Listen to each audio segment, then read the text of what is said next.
है, हर पहलू मान होता है, हर पहलू उठा दो बल्ला, अरे उठा के बल्ला, अरे उठा के बल्ला, लड़ेंगे,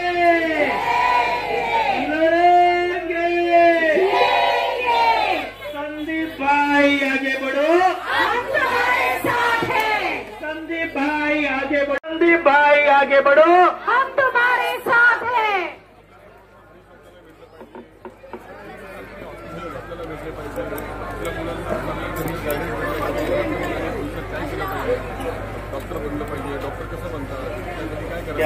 धारावी की समस्या है, हमारी समस्या है। अब संदीप भाई ले लेंगे उस समस्याओं का हल, अब संदीप भाई ढूंढेंगे, संदीप भाई हमारे मदद करेंगे। या सगळ्या मुद्द्यांवर आपण हे इलेक्शन लढतो.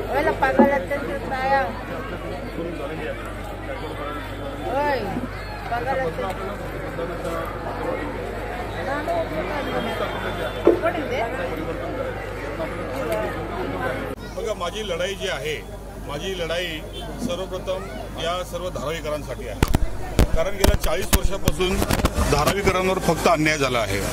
आम्ही 40 वर्षापासून धारावीमधून गायकवाड परिवारांना निवडून देत आहोत, परंतु 40 वर्षापासून धारावीमध्ये शौचालयाचे प्रॉब्लेम्स आहेत. लोकांना शौचालयाला जाण्यासाठी शौचालय नाहीत आणि जे शौचालय आहेत ते सर्व शौचालय माफियांनी कब्जा केलेले आहेत आणि 5-5 रुपये जे आहेत ते सामान्य नागरिकांकडून वसूल करतात.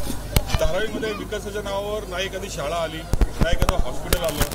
धारावीमध्ये विकासाच्या नावावर आपण बघतोय की सगळे दत्तक वस्तीचे कॉन्ट्रॅक्ट जे आहेत ते त्यांनी यांच्या कार्यकर्त्यांना दिलेले आहेत आणि तेच पेड कार्यकर्ते, दलाल, चमचे घेऊन ते लोक गेल्या 40 वर्षापासून निवडणूक लढत आहेत. परंतु आता बस झालं, कारण आता आमची जी पिढी आहे ती धारावीमध्ये गेली. हालाकीचं जीवन आम्ही धारावीमध्ये जगलं, परंतु येणारी पिढी जी आहे, येणाऱ्या पिढीच्या उज्ज्वल भविष्यासाठी कुणाला तरी लढलं पाहिजे. ह्या अपेक्षेनेच मी ही निवडणूक लढत आहे. कारण आमच्या येणाऱ्या पिढीला चांगली शिक्षा भेटली पाहिजे, चांगलं स्वास्थ्य भेटलं पाहिजे, त्यांना स्वच्छता भेटली पाहिजे, क्लीन टॉयलेट्स भेटले पाहिजे. ह्या सर्व मुद्द्यांवर मी निवडणूक लढत आहे. आणि सर्वात महत्त्वाची गोष्ट सध्या धारावी जी आहे ही पूर्ण मुंबईमधलं हे पॉलिटिकल बॅटल ग्राउंड झालेलं आहे. जो तो येतो तो धारावीवरच बोलतो. उद्धव ठाकरे धारावीवर बोलतात, मोदी येतात धारावीवर बोलतात. वर्षा गायकवाडने पूर्ण इलेक्शन जे आहे ते धारावीच्या मुद्द्यावर आणलेलं आहे. परंतु हे 40 वर्ष तुम्ही जे राज्य केलं धारावीवर, त्या 40 वर्षाच्या राज्यामध्ये धारावीकरांना तुम्ही काय दिलं हा विचारण्याची ताकद, ही विचारण्याची डेअरिंग कोणामध्ये नाही. आणि ती शक्ती घेऊन जी आहे मी मैदानामध्ये उतरलो आहे आणि मी त्यांना हिसाब विचारतोय की तुम्ही 40 वर्षापासून काय केलं. आणि दुसऱ्या ठिकाणी अदानीला हा प्रोजेक्ट देण्यात आला. काँग्रेसचं अदानीचं साठगाठ आहे. कारण तुम्ही बघितलं असेल की परवा दिवशी रेवंत रेड्डी जे आहेत तेलंगणाचे मुख्यमंत्री, ते या ठिकाणी आले होते. त्यांची अदानीशी डील आहे आणि रेवंत रेड्डीच्या माध्यमातून काँग्रेसने अदानीशी डील केलेली आहे. वर्षा गायकवाडने अदानीकडून पैसे घेतलेले आहेत आणि त्याच पैशाच्या जोरावर पूर्ण धारावीमध्ये करोडो रुपये खर्च करून त्या इलेक्शन लढत आहेत. प्रत्येक मंडळाला 2-2 लाख, 3-3 लाख, 5-5 लाख रुपये.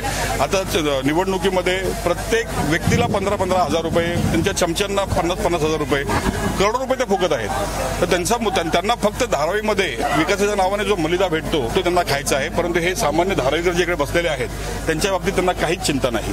आणि त्या चिंतेचं निराकरण करण्यासाठी मी आज सोल्युशन आणलेलं आहे आणि त्या सोल्युशनसाठी मी आज इकडे मंच थाटलेला आहे. कारण आम्ही जे लढतोय, मी धारावीकरांच्या जे सामान्य धारावीकर आहेत त्यांच्यासाठी लढतोय. त्यांचे जे सामान्य, जे अमानवीय जीवन ते जगतायत, मी त्यांच्यासाठी लढतोय.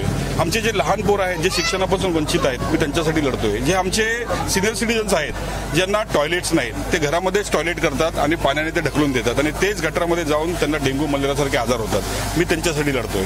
आणि या ठिकाणी अदानीच्या माध्यमातून विकासाच्या नावावर धारावीकरांना धारावीच्या बाहेर घालण्याचा जो घाट चालू आहे, मी त्याच्या विरोधात लढतोय. मी घोषणा केलेली आहे, धारावी बचाव आंदोलनाचा मी समन्वयक आहे.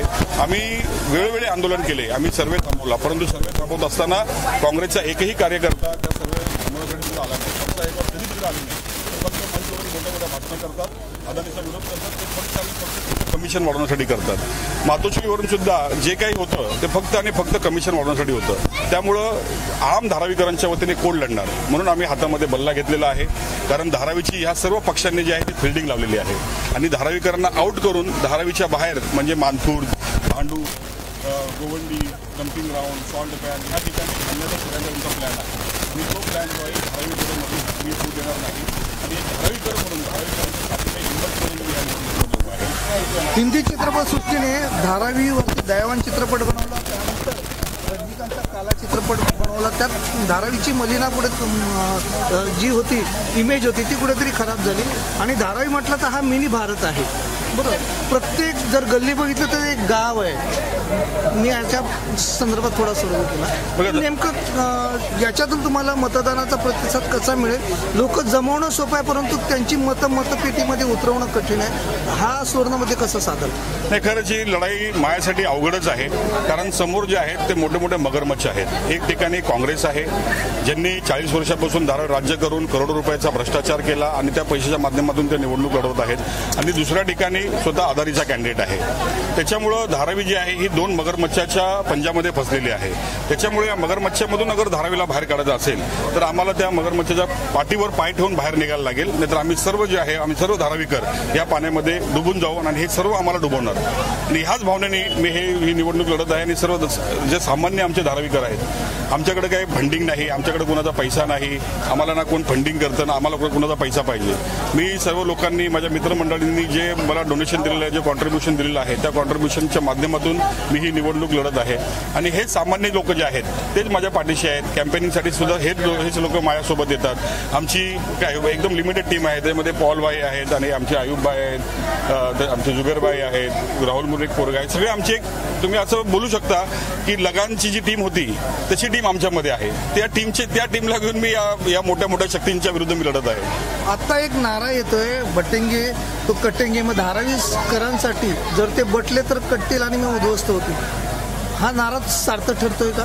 नाही, जरूर. कारण हे जे राजकारण करतात ते धर्माच्या आधारावर करतात, भाषेच्या आधारावर करतात, प्रांताच्या आधारावर करतात. परंतु धारावीकर म्हणून आम्ही सर्व धारावीकर एक आहोत ही भावना जी आहे ती प्रत्येक धारावीकरांच्या मनामध्ये रुजवण्याचा मी नक्कीच प्रयत्न करत आहे आणि करत राहीन. या ठिकाणी जेव्हा मशिदीचं डेमोल्युशन करण्यात येत होतं त्यावेळी सुद्धा मी रस्त्यावर उतरलो आणि माझ्यावर केसेस झाल्या.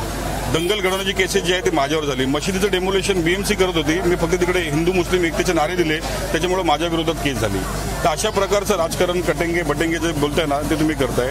माझा नारा हाच आहे की हम पडेंगे तो आगे बढेंगे. त्याच्यामुळे माझा मेन उद्देश जो आहे धारावीकरांसाठी मी करिअर लॅबची पण घोषणा आता करणार आहे. तर माझा मेन उद्देश जे आहे ते धारावीकरांसाठी आहे. कटेंगे बटेंगेचा राजकीय फायदा जे आहेत ते शिवसेना, बीजेपी आणि काँग्रेस.